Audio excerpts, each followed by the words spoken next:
What's up YouTube, Mr. LlamaRPG here, and today I want to do a LlamaRPG crafting in-depth breakdown. Now, this kind of is coming from just having recently seen the Diablo 4 developer Q&A, where I felt like we didn't get enough depth. And so I want to provide that depth to you guys on this and show you some of the passion that I currently have with LlamaRPG. Because I'm excited in developing it and I've been having a lot of fun, and this is just something I think is very interesting and a cool system that we've come up with here. So I will go ahead and try and do this. And I just recently did this but didn't record it, and so now I'm going to record it because I feel like, oh, I should actually do it. So this will be, I'm going to try and speed through it, but it will probably still take a little bit of time just because it is a decent amount of information. So this is, let's just go with, let me go to 14, and I will first put just some basic items over here. 17 to 23, and let's say this has 79 influence. Magic sword, so you have normal, magic, rare, and elite. They can all just have varying values here. And this will have 48 influence. We have a rare sword. Obviously, they'll have better names. This is just a generic name for you right here.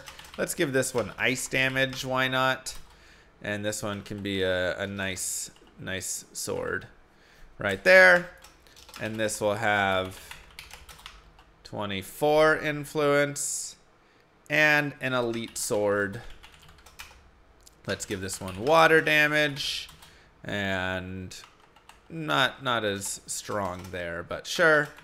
And this will have 15 influence. Let's say something along those lines.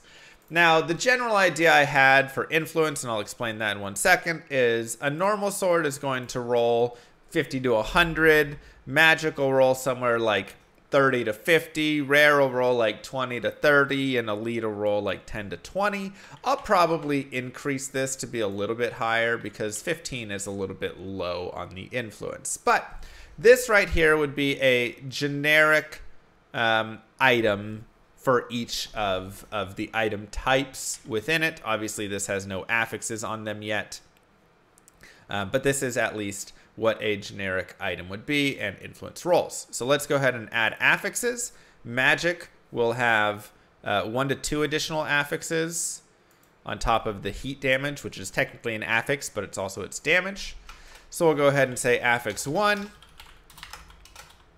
We'll say 20 strength. Affix 2.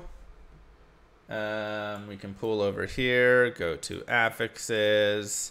Let's go to enhanced fire, and you can see right here this tier 6 is only applicable to magic items. Rare and elite items cannot roll it, and this is 81 to the eye level of the item, if that is above 81. If not, then that'll have an adjustment to like 81 to 81, whatever. And this is a highest level affix that can exist, just like in Diablo 2, for instance, where you can roll, more enhanced damage or more, magic find, right, on a magic item than you can on a rare item. So again, this affix is only unlockable on a magic item. So let's go ahead and give it 81 to 100. Okay, so, well then it'll just be, let's say it rolled 92% enhanced fire damage, right? Something like that. Now, 20 strength is also only rollable by a magic item. Now right here, this will be a rare item, so this can have more affixes, affix 3 and affix 4. Because you'll get 2 to 3, so you'll get 4 to 5, including your ice damage right there. And we can do the same sort of thing, 15 strength. Maybe this has 60% enhanced cold damage, because 60% would be like the maximum right there. Oops, didn't mean to do that. What did I do? Oops. And then affix 3 could be something like 15 life. And affix 4 could be something like... let me find a good one. 10% electric resist. Yes, every item in my game does an elemental damage. There is no physical damage in LlamaRPG. Instead, everything is an elemental damage type. And then over here, for an elite, it also has the same number of affixes, but it can, as you can see, roll only worse. So for instance, only a magic item can access T6, only a rare or magic item can access T5, and then any magic, rare, or elite item can access T4, right? So this would maybe be 12 strength as the maximum that it could roll, 45% enhanced cold damage, which is water and ice. This one might be 12 to life, and only 6% electric resist. Now you might say, okay, well that seems bad, so elite items are just naturally worse. But elite items pull from also a elite affix pool. For instance, cannot be frozen can only spawn on an elite item. So while you're not getting as good of rare affixes, you also can draw from pulls that can only be an elite only affix. So these are our 4 item types that are now built out into their 4 different types of items, essentially, right? With their affixes as well. So let's get into the crafting center. Here is our crafting center right here.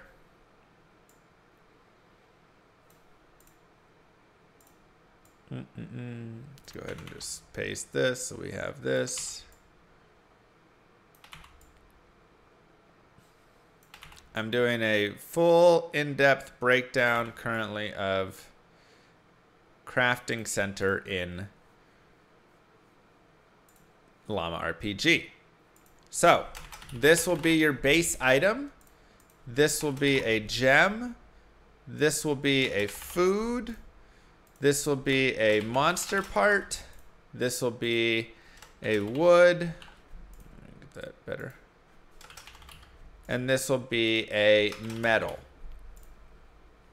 So in the base item, you'll grab whatever it is. One of these. We'll start with just with this. And in your base item, you will put the normal sword, whatever it is. Then for the gem, let's say you put, again, we can go over here to our crafting materials. It's not fully done, but let's go ahead and say you put a ruby.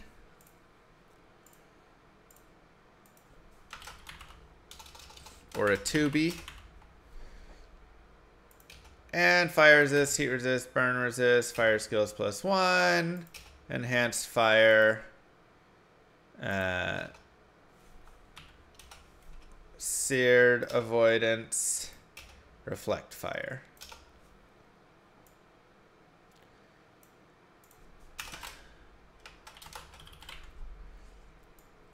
Okay. Beautiful. So those are all the possibilities from your ruby. Then let's say for a food you put, I don't have any foods mapped out yet, but let's just say we have milk, and it has life, it has defense, it has water defense, it has warrior skills +1, it has strength, and it has movement speed, whatever, right? These are all generic pieces. For monster parts, let's say you put in Arctic fir. This has, let me go over really fast. Water defense, ice defense, water resist, ice resist, freeze avoidance. And all of these will have, you know, whatever pieces on there. And let's say you don't have any wood or metal, so you put nothing in there.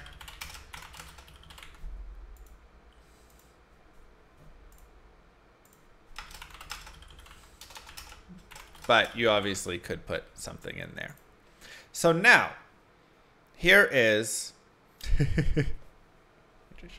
here would be the crafting for all of this. First, you would take a look and say, okay, 1, 2, 3, 4, 5, 6, 7. So let's do 50 divided by 7, should be 7 basically. 7%, 7%, 7%. 7%.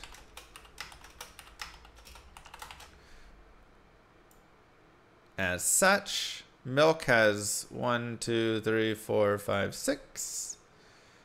So roughly 8%. I guess it's 3, 4, 5, 6, yeah. 8%. And obviously, these should be balanced to all be the exact number, same number of affixes. So you'd get all that. 1, 2, 3, 4, 5. It would just be like 10%. But let's just, for right now, have it be as such. And then 50%. And 50%. So on a very base, generic roll of this, here is how it would break down. If I spend no influence whatsoever, and I just push the craft button, let's make the button. It just says craft. And I push the craft button, it will go through and do this. It will take my item, put it over here. Then it will come through and it'll roll on the ruby, and it'll roll all through this and grab one of these, right? So essentially it's rolling 1 to 100, and if it's in that first 7, if it's in, right, whatever it is, with these odds. So 50% of the time you would get no affix. So we could say gem affix, food affix, monster affix, wood affix, and metal affix, right? So it adds a 50% chance that it rolls nothing. So let's say it rolls nothing there. On the food one, it might roll, let's say, defense. And this will be rolling from the rare affixes. So if I go back to affixes, this will roll up to the tier 5. It won't roll tier 6. It'll roll as if it's a rare affix that's being generated. So let's say this one rolls defense, and then it ends up rolling a T3 defense, so it's like plus 12. Then the monster affix could roll, let's say this one rolls ice resist, and it does 10% ice resist. Now, the wood affix and the metal affix can roll any affix that is acceptable by a rare, so any rare affix is how that should actually be stated there, or no affix. So let's say this one rolls no affix, and this one rolls strength plus 8, or plus, yeah, 8.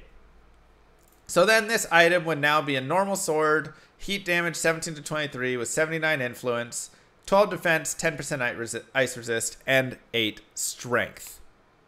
Okay? That would be how that is done there, and that would be what you've now crafted this normal sword to be. Now, if you wish to uncraft, it'll cost something like 5 to 10 influence. Maybe 5, right?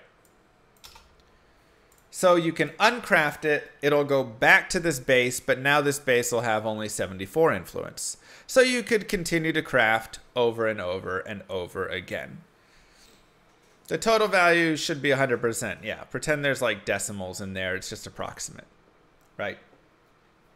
So that is the first generic way of crafting. If you just want to do a basic crafting where you're just luck of the draw, whatever you get sort of thing. Now, the next piece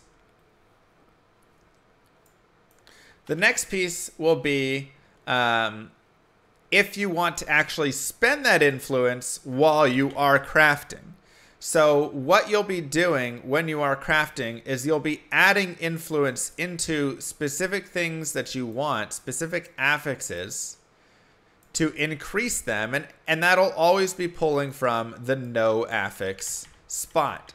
So for instance, if I spend 2 influence over here and I do this, let's say I increase enhanced fire to 14%, and I increase reflect fire to 14%. This will now do the following.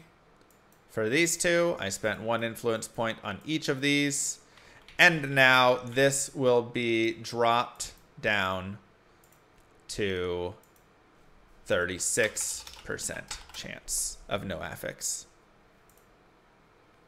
Okay, so you can boost that up, and this will of course not be every single time you do it you get additional 7%, whatever, where you can just jam. It'll instead be like that, right? So you're going to, the first point you put in will gain more than the second, then the third, then the fourth, etc. So that way you're not just only jamming on one thing. Right. And so this, can help you put into multiple spots, or you could, for instance, put another point in, but then it'll only be like 19%. Right. Let's say I spent a third point. This is now 19%. And this is now 31%. Right. So that would be, I've spent 3 influence in the gem. Maybe over here, I just want to spend, 2 influence in the warrior skills. So this will go up to like 18%, and this will go down to 40%, whatever it is, and that would be 2. And you can do this as much as you would like, using as much of the influence as you would like to really try and influence each of these crafting pieces to be more and more, so that you can get this no affix down to a low amount, and whatever affixes you would like to a higher amount. Additionally, there is an overall level. Let me do a box actually.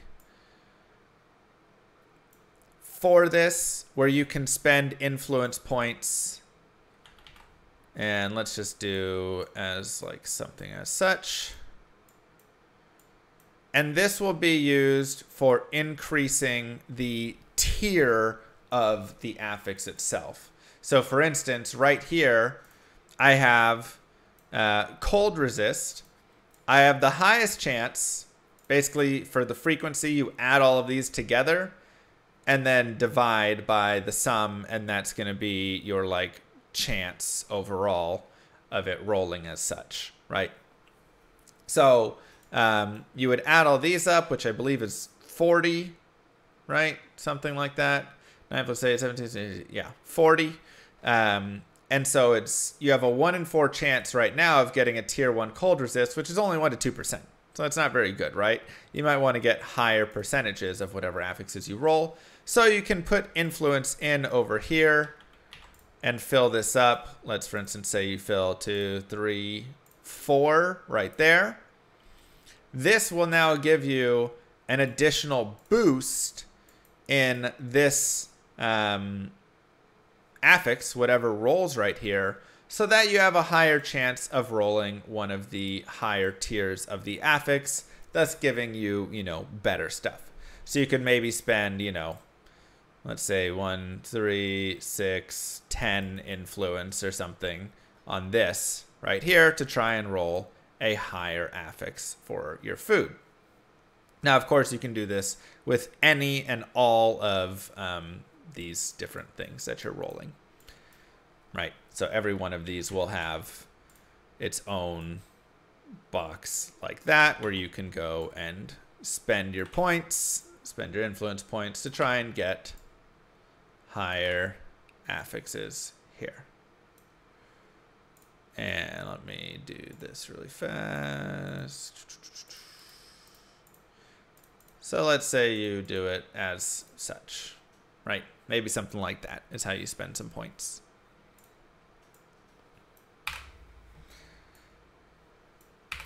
So you're increasing the chance of that, plus you're increasing the chance of all of this, which then, of course, when you're crafting, gives you the ability to potentially craft something better.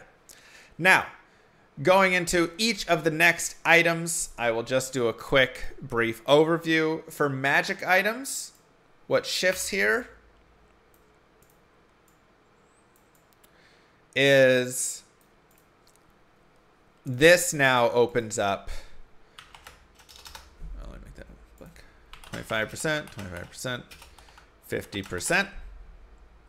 So for magic items, you now get the additional affix of being able to keep one of the affixes potentially that already exist on the item. And so this is really helpful because obviously something like 92% enhanced fire damage can only roll on a magic item, which normally only gets 2 to 3 affixes, or 1 to 2 plus the heat damage that's up there. But now you get this plus rare affixes, up to 5 rare affixes in addition to it. Thus, you can have 1 magic affix and 5 rare affixes combined, thus creating kind of a super item a little bit, right? In that sort of way. For a rare item, it is similar idea in that you have this, let me see, 12.5%, 12.5%, 12.5%, 12.5%, and then 50%, and this would be obviously no affix. So you have this same idea, but for a rare affix, you can actually try and keep 2 of these affixes. So now you can have a 7 affix item, because you'll get these 2, plus you can obviously get 3, 4, 5 of these. So you have the ability to keep 2 of those right there, plus get the additional 5. So that's the benefit of the rare item being crafted. And the elite item being crafted, you get to keep, obviously you have the potential to keep something like cannot be frozen. So now you could get an elite affix and then roll 5 additional affixes, which all could be rolled from that tier 5, which is normally inaccessible to an elite item, right? Is it going to be a brick factory? For sure. But you always get the ability to uncraft. And so the thought is you'll be able to either try and jam all at once and really craft a super GG item, or you'll be uncrafting. Obviously, this is also your base crafting right here. So this is just coming into it at a very base level. There will be crafting as overall skills and a crafting tree and all of that. So as you improve your crafting ability and level up within crafting, it might be cheaper to do this. You might be able to decrease the chance of no affix. You might be able to add more influence here or less influence and get better gains on this. You might be able to knock out some of these affixes right here so it doesn't, they aren't even a part of it, right? So there is a lot of stuff that can happen within the skill tree to kind of help you there. And I will also give you ideas within for how good the item is. Obviously, I can't really say how good the item is overall because a lot of that, but I will let you know, for instance, like this is a tier 1 roll, this is a tier 3 roll, this is a tier 2 roll, whatever it is, so that you get to at least know when you're rolling within high tiers or low tiers or whatever it is. And then also may potentially let you know when you know, you roll like nothing from one of the affixes, right? Just try and give you more information so you at least know, oh, 2 of my affixes rolled nothing. So, you know, that's something to note. But again, overall, yeah, I mean, you're eventually. So the overall piece and idea of this is that with crafting, you have the ability to craft some insanely good items, but it is going to be hard. There are a lot of spots, and as a basic crafter, it's going to be really difficult, right? As a basic crafter, it's going to be really difficult because spending all the influence, there's just, you need influence for here, you need influence for here, you need it for all the different spots, you need to also have all the materials, all of that, and that's just going to lead to a lot of like difficulty, I just imagine, right? You'll have to level up your crafting before you're able to have that better chance at crafting it, but at any point, you still should have the ability to potentially just craft something that is absolutely god tier by getting really lucky, right? But I like the idea because magic, rare, elite items all have that potential to craft into something that is unfindable, but it will be hard to get that crafting. Additionally, just the way that LlamaRPG works, you will have a lot of items that you're using. You're going to have at least 8 active items plus your item overall. So if we clear all of this out, let me save this as crafting breakdown 2. And then just do a new one. The items that you have overall are going to be as follows. Chest, boots, neck, and belt. Right? So you're going to have neck, chest, boots, and belt. 2 sets of boots because you're a llama, obviously. And then you will have 8 slots that you can carry any of the following. You could have bow, you could have sword, you could have sword, you could have axe, shield, crossbow, wand, and let's say you have a second shield, right? You can have any of these combinations of items, plus ones that you're probably going to have in your like backpack or in your stash that are going to be ones that you're going to want to swap into here.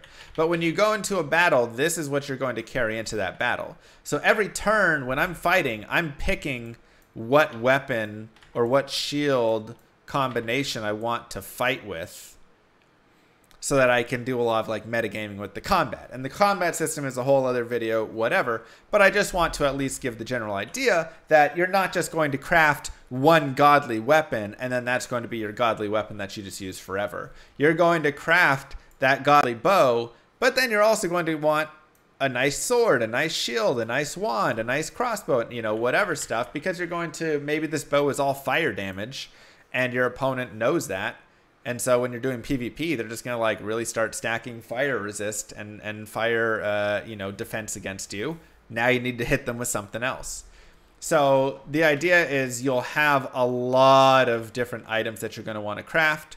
Plus, of course, in your stash or in your backpack, whatever it is, you'll have other items. So then when you know, want to play a different setup or you want to go in with a different, you know, style, whatever, maybe you swap this bow out and then you put another axe in or something, right? Whatever it is.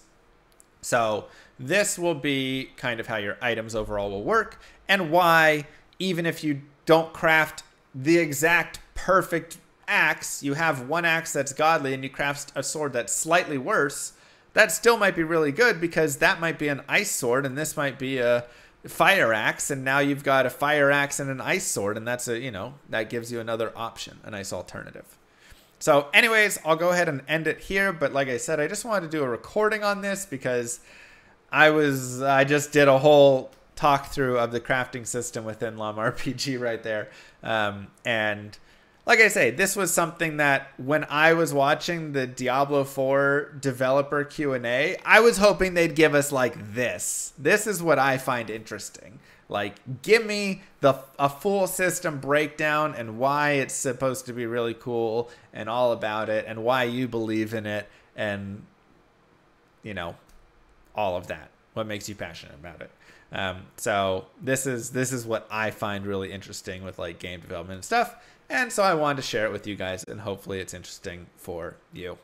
So anyways, don't forget to like and subscribe, YouTube, but hope you enjoyed this.